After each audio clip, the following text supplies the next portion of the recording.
Alright, so I just got done watching a video by henny117, a young man who has just graduated from college. He did a 4 year bachelor degree, possibly master's. I don't know. He said he rushed through school and got it done in 4 years. I assume that means he either got a bachelor's or a master's. I don't know. Point is, he just graduated from college and he cannot find a job. He studied computer science, learned to code like everyone told him to, and now he's kind of screwed. And at the beginning of the video, or thereabouts, he talks about how this isn't an industry problem, this isn't an everyone problem, this is a him problem, right? He talks about how this is just happening to him, right? And he's coming at this from a perspective of humility. He's trying to clarify and say, hey, this is not necessarily a broad, sweeping generalization, and I appreciate that from him, but I want to make it clear to anyone who is watching or is listening, this is not an individual, isolated, anecdotal issue. This is an industry-wide issue. In fact, it's not just affecting the junior level positions, like Henny mentioned.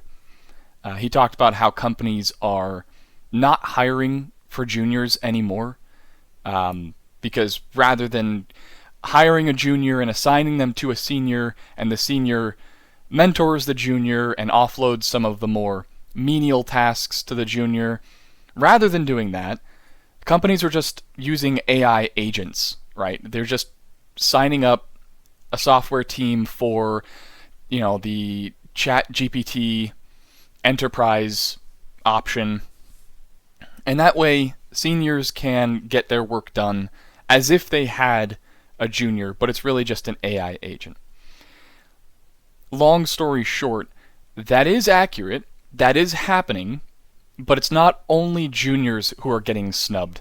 In fact, companies have taken this a step further, and they've essentially decided that they can effectively reduce their headcount overall, right? In all departments, for all seniority levels, and all they have to do is implement AI, right? So if they can cut their headcount in half and give the remaining half access to ChatGPT, Gemini, Claude, etc., then that'll fill the gaps. And hell, you light a fire under someone's ass, fire half their team, and threaten to fire them, they'll start pumping out more productivity, more work, right? That's what some of these managers and executives are thinking. And the ones that aren't thinking about AI are thinking about offshore resources, right? So I'm not going to hire an American citizen, I'm going to hire a foreign citizen, or a foreign immigrant. And I'm not going to make this conversation into, pro or anti-immigration. That's not what I'm trying to get at here. I've got my own opinions on the matter, but that's not what I want to turn this conversation into. I really want to expound on what Henny is talking about. He's suffering, right? And he, near the end of his video, he really talks about how it feels like hell living this life where he doesn't feel productive, he feels like he has no purpose. That's a real struggle. That is an existential struggle. And if it's not remedied, it leads to crippling self-doubt, depression, all kinds of awful, awful shit. And, what happens to people who are stewing in that misery for years on end? Well, I'll tell you, because I'm there. I've been there. I got my first serious job in computer science as a software engineer at the end of 2019. And then 2020 rolls around. Suddenly everyone's work from home. And I know a lot of people love it. I did at first. But now I can't stand it. I can't go back because the only people who are hiring in office are only hiring, senior level positions. They're only hiring cheap foreign labor. It feels like anyone who has, tried to get a white collar job in the modern day has sort of pigeonholed themselves. Wherever you are now, you are stuck there. It doesn't matter if you are in the office, if you're remote, or if you're unemployed. Wherever you are right now, you are probably stuck there unless you have some kind of networking connection, right? A friend or a family member who can get you out of the hole that has been dug for you. It feels like no man's land where the ground has just been pockmarked with thousands of craters by artillery barrages, and now these craters are so deep that climbing up out the side is just impossible. Anyways, Henny is struggling. I'm struggling. I've been working as an engineer for 6 years, and I can't find new jobs. I can't get out of the job I'm in now. And I'm not even sure I want to. I've got a job. It is paying me. And to even try and look for something else is to risk my current position. And I don't know. Everything just feels so perilous. Like we're all walking on a tightrope.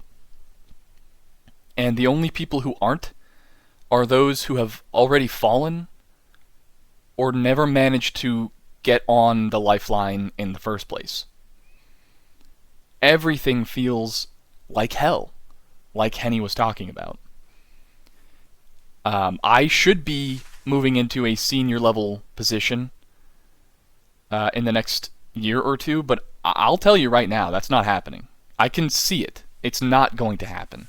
Company financials, the trajectory of my team that I'm on, the overall market conditions, it's just not happening.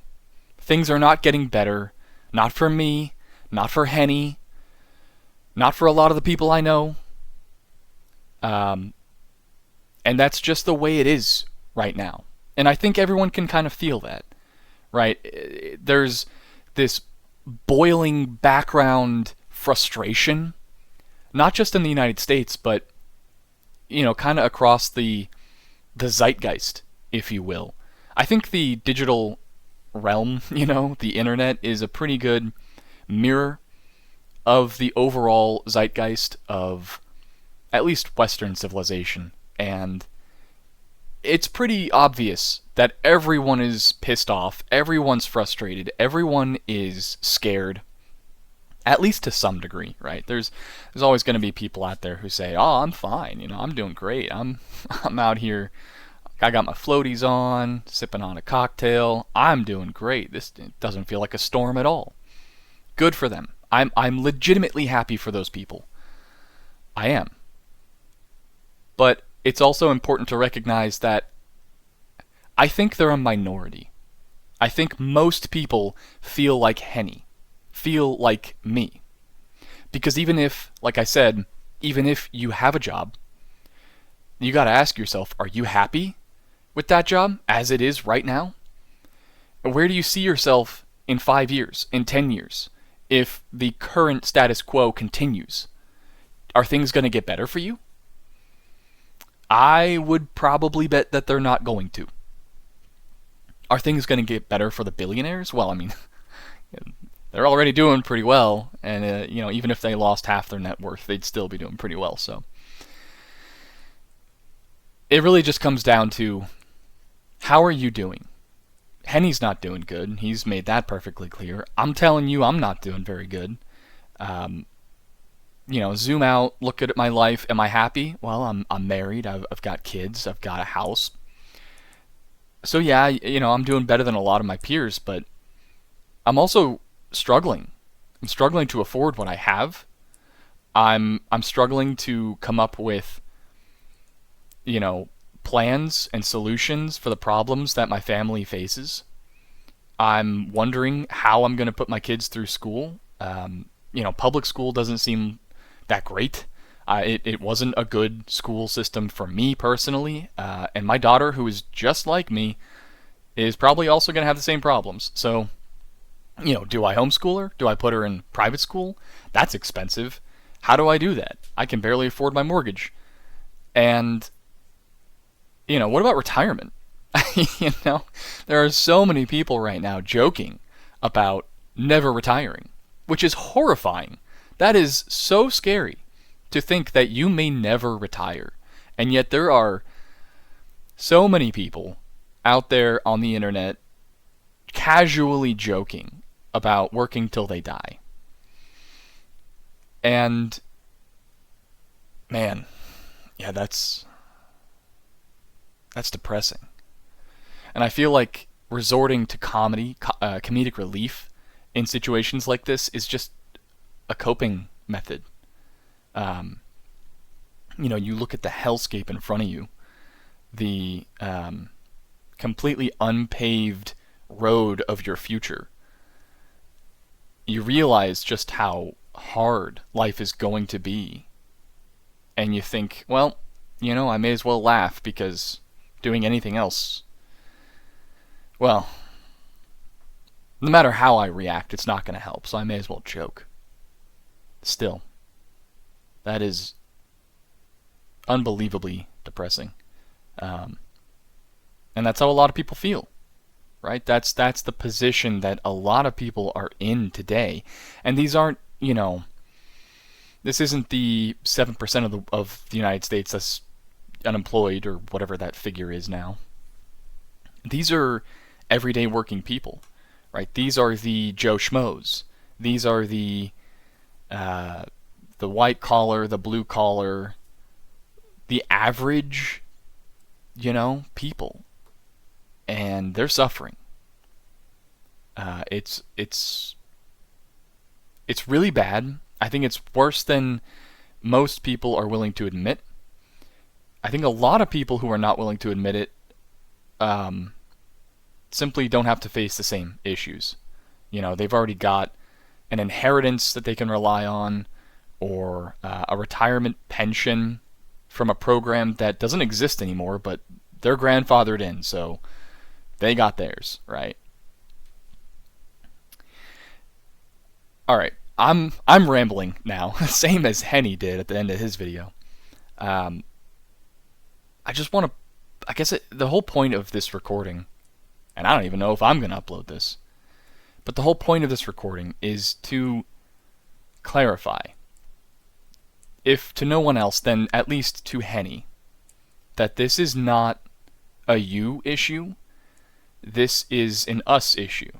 We are all in this together.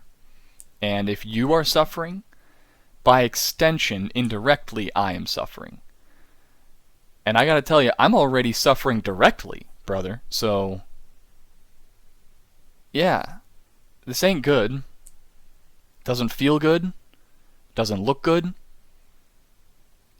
And no matter what mental projections I put together, I don't think it's gonna get a hell of a lot better unless something changes.